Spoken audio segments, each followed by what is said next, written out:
Welcome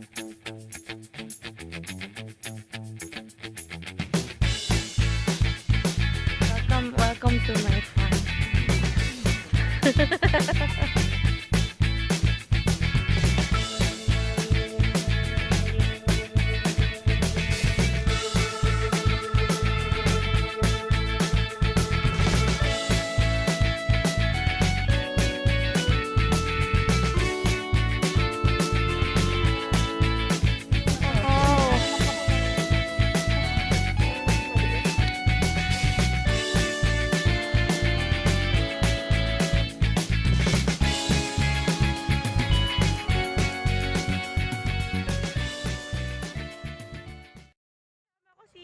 Dito sa RV Cacao. So, ayan. So, ano yung ginagawa dito sa, role mo dito sa farm? Bali ako po yung nagkukan po dito, yung nagpa-process po ng mga products po. Tapos nagdi-discover din po ng mga iba't iba pa pong product. Ngayon po kasalukuyan po, bali nag-research pa po ako ng mga iba't ibang produkto po mula po sa cacao. So, ano yung products na pwede nilang orderin dito? May din po kaming ice cream po, chocolate drink, tsaka po yung tableya po, powder, yan po sila. So, dito yun sa San Luis? Opo, sa San Luis. San Luis, sa RV Cacao Farm.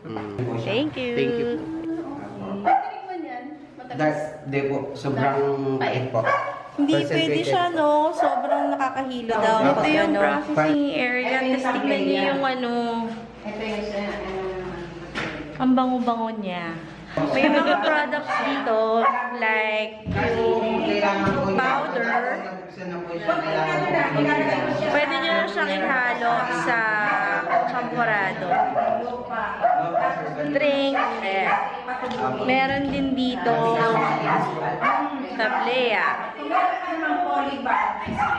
Meron din, tignan natin yung products niya. Meron siyang chocolate drink. Magkano naman to? 35 po. 35. Tapos meron siyang Ice cream po. cacao ice cream. So, punta tayo dito. Magkano to? 50 pesos. So, chocolate. Tsaka, chocolate bar. Magkano to? 100. 100. 100. Sige. 100 pieces. Ha? Continue ko na agad. Actually, try ko na kayo pa yung masarap siya. Lasa. Creamy kasi. Hindi siya super tamis. Kaya nalalasahan mo yung ng cacao. Yung chocolate flavor niya talaga. Wag din yung ibibilag na yan. Ang okay dito, all natural.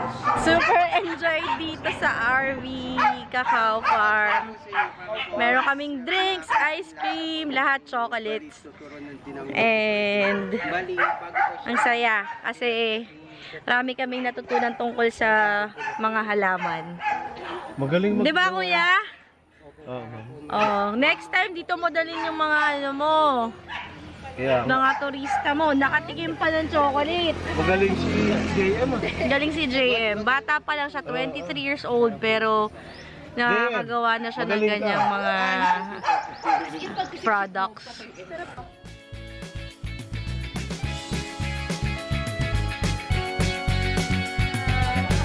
Museo de Baler.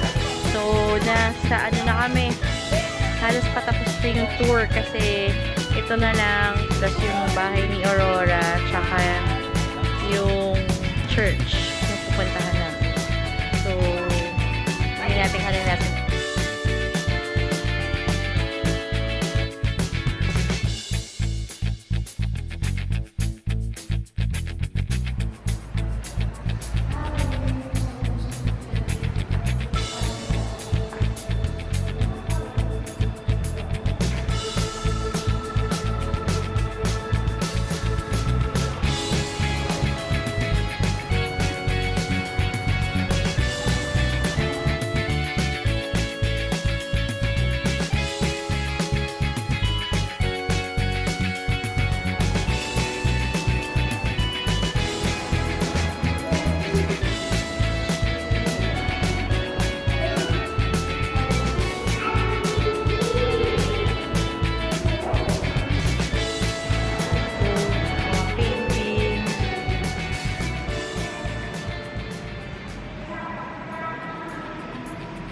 part na to, Maya, magugustuhan niyo.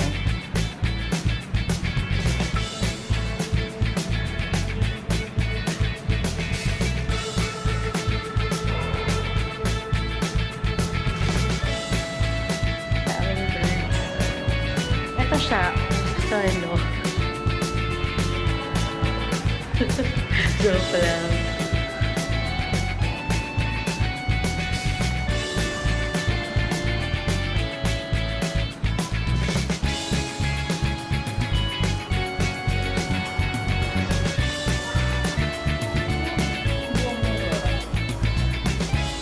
Yung Aurora Boulevard sa Cubao. Yung gateway. Ito na kami sa bahay ni Aurora. Pasok na ng sala niya. Ha? I mean, parang basic parts of the house. Oh, so ito yung ano niya. Library niya. Ito yung pinaka-room niya.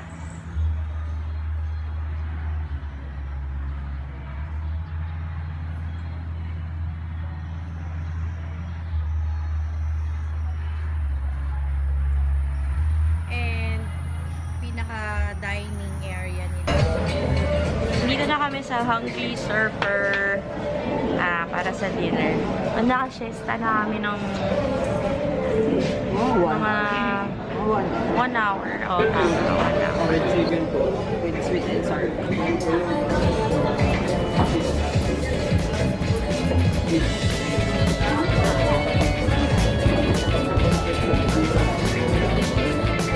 Ubus na kasi yung video pagkain. Ito yung kaiba. Dumating na yung pizza.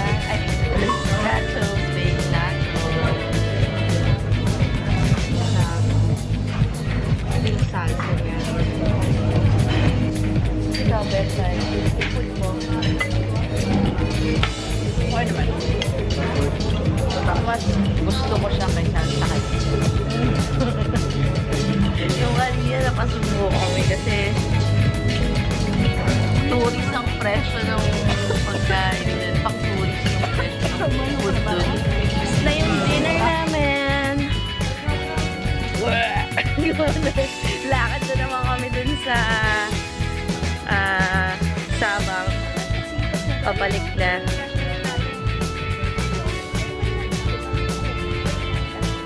So, ano no, hindi masyadong mailaw yung mga daan dito.